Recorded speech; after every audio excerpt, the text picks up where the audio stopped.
কপিলা, ও কপিলা, এই দেখ, তোর জন্য মাঠ থেকে কি সুন্দর নরম কচি কচি ঘাস নিয়ে এসেছি। মাধবীর গলার আওয়াজ পেতেই কপিলা মনের আনন্দে তার কাছে চলে আসে।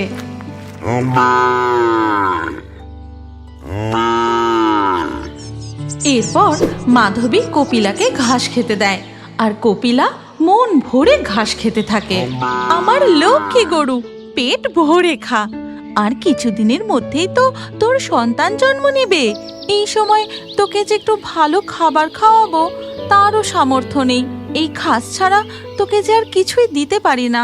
মাধবী ও তার স্বামী গোবিন্দ ডিঙি ভাঙা গ্রামের এক মাটির বাড়িতে বসবাস করে। মাধবী সারা দিন সংসারের কাজ ও কপিলার দেখাশোনা করে, আর গোবিন্দ মাঠে দিন মজুরের কাজ করে। এইভাবেই চলে তাদের সংসার। একদিন কাজ থেকে ফিরে গোবিন্দ দেখে মাধবী গোয়াল পরিষ্কার করছে। তুমি এখনো সংসারের এত কাজ করছো? তুমি যে গর্ভবতী ভুলে গেছো নাকি? তুমি নিজের ভালো করে যত্ন নিচ্ছ তো? সময়ে খাওয়া দাওয়া করছো তো? হ্যাঁ গো হ্যাঁ, আমি একদম ভালো আছি।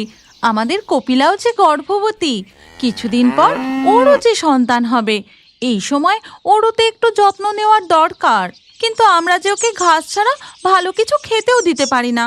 চিন্তা করো না গিন্নি, কপিলার বাচ্চা হলে আমাদেরও অভাবের সংসারে একটু সচ্ছলতা আসবে। ওর সন্তান দুধ পান করার পর যতটুকু দুধ বাঁচবে বিক্রি করে তখন আমরা ওকে ভালো খাবার কিনে খাওয়াতে পারবো।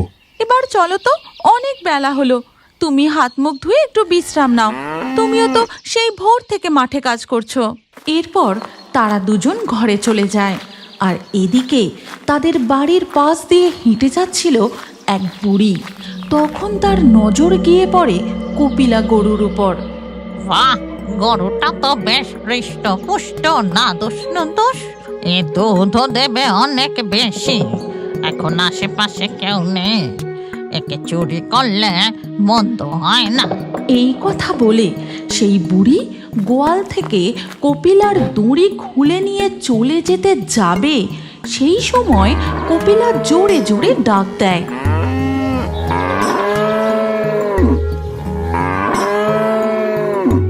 কিন্তু বুড়ি হাতে করে কপিলার মুখের সামনে কি যেন একটা করতেই কপিলা বশ হয়ে যায়। সে আর ডাকে না, একটু লাফালাফিও করে না। বুড়ির সাথে সে হাঁটতে হাঁটতে চলে যায়। কি ব্যাপার বলো তো? কপিলা ওইভাবে ডেকে আবার শান্ত হয়ে গেল। দুদিন ধরে যা গরম পড়েছে, ওর মনে হয় গরমে খুব কষ্ট হচ্ছে। তুমি খেয়ে নিয়ে ওকে পুকুরে স্নান করিয়ে নিয়ে এসো, কেমন? ওদিকে বুড়ি কপিলাকে বশীভূত করে গ্রাম ছেড়ে জঙ্গলের পথে প্রবেশ করে। আজ আমার পেট ভরানোর মতো শিকার পেয়ে গেছি। কুটিরে ফিরে এই মুরগিটা খাবো। তুই ভয়ে পাস না, তোকে এখন খাবো না। তোর বাছুর হলে আমি তোর দুধ খাবো। তাই এই যাত্রায় তুই রেহাই পেয়ে গেলি। হাসতে হাসতে বুড়ি তার ছদ্মবেশ বদলে আসল ডাইনের রূপ ধরে। কপিলা গরু সম্মোহিত হয়ে ডাইনির সঙ্গে হাঁটতে হাঁটতে পৌঁছায় জঙ্গলের গভীরে ডাইনির কুটিরের সামনে। গিন্নি, গিন্নি, কপিলা কোথায় গো? গোয়ালে তো কপিলা নেই। গোবিন্দর এই কথা শুনে মাধবী দৌড়ে সেখানে আসে, আর শূন্য গোয়াল দেখে। এ কি, আমার কপিলা কোথায় গেল? কোথায় গেল আমার কপিলা? মাধবী রাস্তায় বেরিয়ে কপিলাকে চিৎকার করে ডাকতে থাকে। কপিলা, ও কপিলা, কোথায় গেলি মা আমার? কপিলা! দূরে গাছতলায় কিছু বাচ্চা খেলা করছে দেখে মাধবী তাদের কাছে ছুটে যায়। এই লালটু, পটল, শিউলি, তোরা তো এখানে রয়েছিস। আমার কপিলা গাইকে দেখেছিস? না গো কাকিমা, আমি তো এই মাত্র টায়ার নিয়ে খেলতে এলাম। না কাকিমা, আমিও দেখিনি। আমি যখন বাড়ি থেকে আসছিলাম দেখি একটা বুড়ি হাতে একটা মুরগি আর সাদা গরুকে নিয়ে হেঁটে ওই দিকটা গেল। একটা বুড়ি সাদা গরু নিয়ে যাচ্ছিল? কোন দিকে গেল সে? কোন দিকে? ওই তো, ওই জঙ্গলের দিকে। এই কথা শুনতেই মাধবী খুব ভয় পেয়ে যায়। সে আর একটু অপেক্ষা না করে সোজা জঙ্গলের দিকে চলে যায়, আর তার পিছু পিছু যায় গোবিন্দ। কপিলা, কপিলা, কোথায় তুই কপিলা? তুমি এইভাবে উত্তেজিত হইও না। আমাদের কপিলাকে যদি কোনো বুড়ি চুরি করে নিয়ে যায়, সে বেশি দূর যেতে পারবে না। আমরা তাকে ঠিক ধরে ফেলবো। জঙ্গলের পথ ধরে কপিলাকে খুঁজতে খুঁজতে তারা অনেক গভীরে প্রবেশ করে, কিন্তু কোথাও কপিলাকে না দেখতে পেয়ে মাধবী কান্নায় ভেঙে পড়ে। কপিলা, কপিলা মা আমার, তুই কোথায়? তুই কোথায়? সাড়া দে, ও কপিলা, সাড়া দে। তখন হঠাৎ গোবিন্দর চোখে পড়ে একটা মুরগির পালক। ওই দেখো গিন্নি, একটা মুরগির পালক।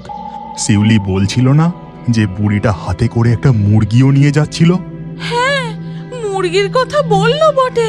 গোবিন্দ ও মাধবী ওই পালকের থেকে আরো কিছুটা এগোতেই আরেকটি পালক চোখে পড়ে। গিন্নি, আমরা এই মুরগির পালক অনুসরণ করে এগিয়ে যাই। মনে হয় আমরা খুব কাছাকাছি আছি। পালক অনুসরণ করতে করতে তারা জঙ্গলের অন্য এক পথে প্রবেশ করে। কপিলা, ও কপিলা! তুমি একটা জিনিস লক্ষ্য করেছ? জঙ্গলের এইখানে কোনো পশু পাখির ডাক শোনা যাচ্ছে না, পুরো যেন থমথমে। কপিলাকে ডাকতে ডাকতে তারা আরো এগোতে থাকে। একে এইদিকে কোনো মানুষ আসছে বলে মনে হচ্ছে। মনে হয় যাদের গরু চুরি করেছি তারাই আসছে। আমাকে এক্ষুনি ছদ্মবেশ ধরতে হবে। কপিলারও ততক্ষণে ঘোর কেটে যায়, আর অচেনা জায়গা দেখে সেও ভয় পেয়ে খুব ডাকতে থাকে। তুমি শুনতে পেলে? কপিলা মামা করে ডাকছে, তুমি শুনতে পেলে? কপিলা, ও কপিলা, কপিলা! ওদিকে কপিলা তার চেনা মালিকের আওয়াজ শুনতে পেয়ে আরো জোরে জোরে চিৎকার করে ডাকতে থাকে। ওই দিকটা থেকে আসছে আওয়াজটা। মাধবী ও গোবিন্দ কপিলার আওয়াজ অনুসরণ করে এগোতেই দেখে একটা পরিত্যক্ত কুটিরের উঠানে কপিলাকে বাঁধা রয়েছে। উঠানে মুরগির পালক, পশু পাখির হাড় করে ভর্তি। মাধবী সবকিছু উপেক্ষা করে দৌড়ে গিয়ে কপিলাকে জড়িয়ে ধরে।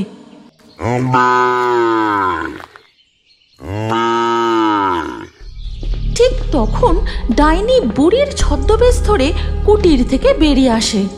ওটাই আমার গরু, তুই ওকে ছেড়ে দে। চোরের মায়ের বড় গলা! আমাদের গরু চুরি করে নিয়ে এসেছো, আবার বলছো ওটা তোমার গরু? আমি তোমার নামে মোড়ল মশাইয়ের কাছে নালিশ করব। তোমার শাস্তি পাওয়া উচিত। বুড়ি বয়সে চুরি! ছি ছি ছি ছি ছি! যত বড় মুখ নয় তত বড় কথা। তুই আমাকে শাস্তি দেবি, আমি তোকে খেয়ে নেব। ডাইনি বুড়ি লক্ষ্য করে মাধবী সন্তান সম্ভবা। সে মুখের সামনে তার হাত নিয়ে এসে বিড়বিড় করে কি সব মন্ত্র পড়ে। তারপর মাধবীর দিকে ধুলোর মতো কি যেন একটা ছুঁড়ে দেয়। তুমি আমাদের দিকে ধুলো ছুঁড়ে ভাবছো আমাদের চোখকে ফাঁকি দিয়ে এখান থেকে পালাবে? পালানোর কোনো দরকার নেই।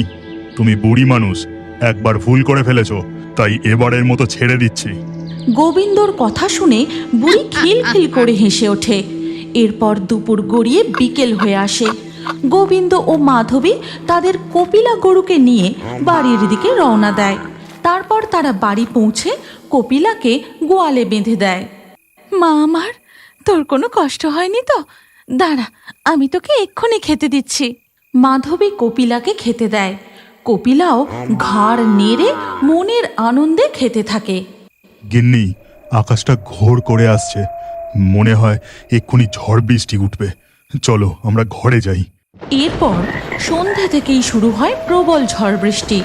মাধবী ও গোবিন্দ রাতের খাওয়া দাওয়া করতে করতে কতক্ষণ হয়ে গেল, বৃষ্টি তো থামার নামই নেই। বৈশাখের খামখেয়ালি ঝড় বৃষ্টি, যতক্ষণ মেঘ জমে থাকবে বৃষ্টি হবে। চলো আমরা এবার খেয়ে দিয়ে শুয়ে পড়ি। তারা খাওয়া দাওয়া সেরে শুয়ে পড়ে।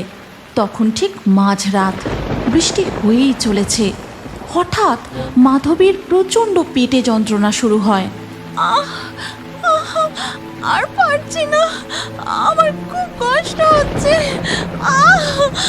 মরে গেলাম আমি, আর পারছি না। তুমি দাঁড়াও, আমি এক্ষুনি দাইমাকে ডেকে নিয়ে আসি। এরপর গোবিন্দ ভিজতে ভিজতে দাইমাকে ডেকে নিয়ে আসে। তারপর দাইমা ঘরে ঢুকে মাধবীকে দেখেই, বাবা গোবিন্দ, তোর বউয়ের এই অবস্থা কি করে হলো রে? কি হয়েছে দাইমা? মাধবীর খুব কষ্ট হচ্ছে, তুমি কিছু একটা করো। তোর বউয়ের গব্বে যে কারো কুদৃষ্টি পড়েছে। এই নজর নিশ্চয়ই কোনো অশরীরীর। তোর বউ বাচ্চার যে মরণ বাঁচন অবস্থা।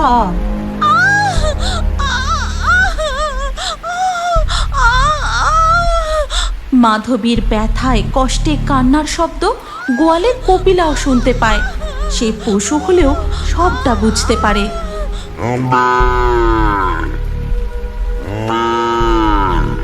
তখন দেখা যায় মাধবীর শরীর থেকে সেই ধুলোর মতো জিনিসটা কপিলা গরু নিজের দিকে টেনে নেয়।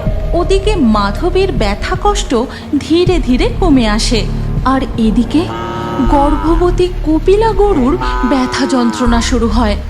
তখন ঝড় বৃষ্টির মধ্যে ঘর থেকে শোনা যায় নবজাতিকার কান্না। ও গোবিন্দ, ভগবান সত্যি কৃপা করেছেন।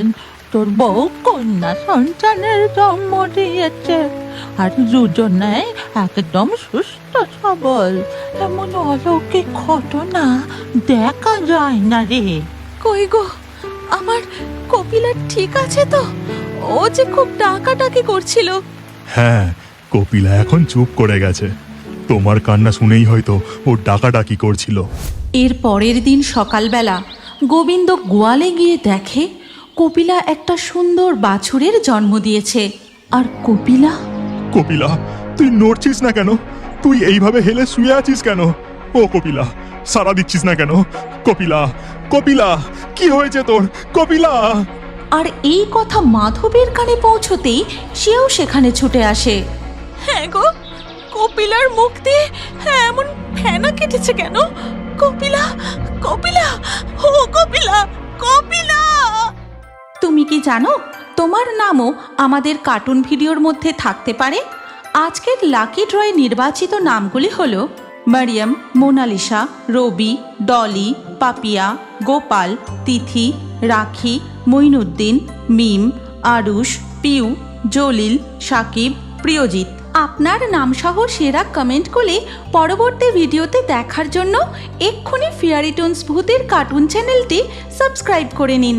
তারপর আপনার নাম কমেন্টে লিখে দিন, আর স্ক্রিনের উপরে আসা এই পরবর্তী ভিডিওতেও ক্লিক করে ওই ভিডিওতেও আপনার নাম লিখে দিন। আপনার নাম আমাদের কার্টুন ভিডিওতে অবশ্যই দেখতে পাবেন।